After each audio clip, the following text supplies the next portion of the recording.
do it. Roger, roger.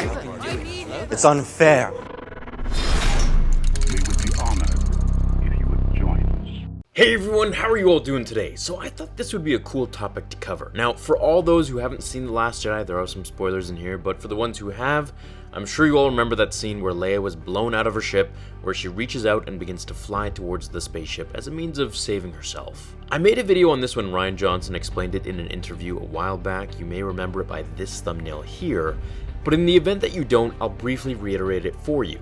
The point of that was to showcase that the Force runs through Leia very strongly, and that her reaching out wasn't her flying. It was an instinctual act of survival. It was a Force pull, if you will, the opposite of a push, where she pulled herself in space towards the ship, and in return, saved herself from death. As to answer why she didn't freeze immediately, especially when she opened her eyes in the cold of space, it's because she had a Force bubble around her. Now, if Leia, who was never trained in the ways of the Force, especially not compared to the Emperor of the Universe, Darth Sidious, Palpatine, then why didn't he do this when Vader threw him off the shaft?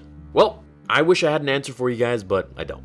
This power was never shown in the films until The Last Jedi, so for it to be written and filmed ruins a little bit of continuity here with the originals and prequels, but I have some theories as to how this can make sense. The first of my three theories is that this is in space, so gravity isn't a problem here, and a Force pull is extremely easy as Leia just picks up speed as she keeps going. The second theory is that it's Leia Skywalker. Leia Organa by her foster parents' name, of course, but she is a Skywalker nonetheless. This is the daughter of Darth Vader. She better have some powers and tricks up her sleeve, that's for sure. The third and final theory is what I'm going to base as the sole answer for this video, so that it can make a bit more sense. Now, you see, in the Return of the Jedi novelization, Palpatine was so engulfed in his rage and hatred for Luke as he was killing him, that when Vader picked him up, he didn't notice the shift in the Force around him to protect himself. When he was above Vader's head, he was angered tenfold with all of the betrayal and anger that he felt towards his apprentice. Sidious always knew that it was the way of the Sith,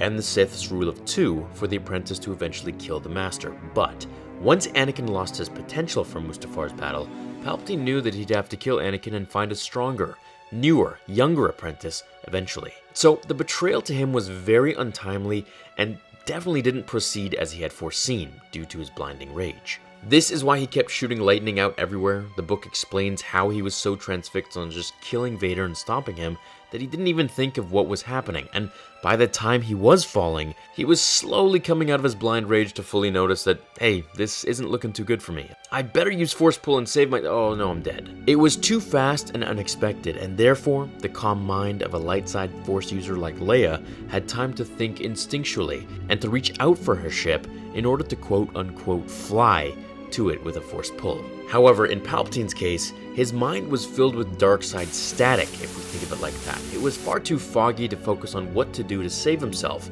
He was just too focused on the whole killing and revenge aspect to even know what was going on. The power Leia uses does seem confusing when we look at it like this, since any character who has fallen in Star Wars could now be hit with the question of, well, why didn't they just Force pull themselves to a ledge or a handle? However, that's the part of the film that we got, and it was a cool scene for Leia to have, but I hope this video could maybe add some theories that might make it more believable for continuity purposes. What do you all think? Could Palpatine have just used Force pull, or was he not strong enough? Thanks for watching today's video, everyone. I hope you're all having an awesome day, and I will see you all in the next episode of Star Wars Theory. Until then, my fellow Jedi and Sith friends, remember, the Force will be with you always.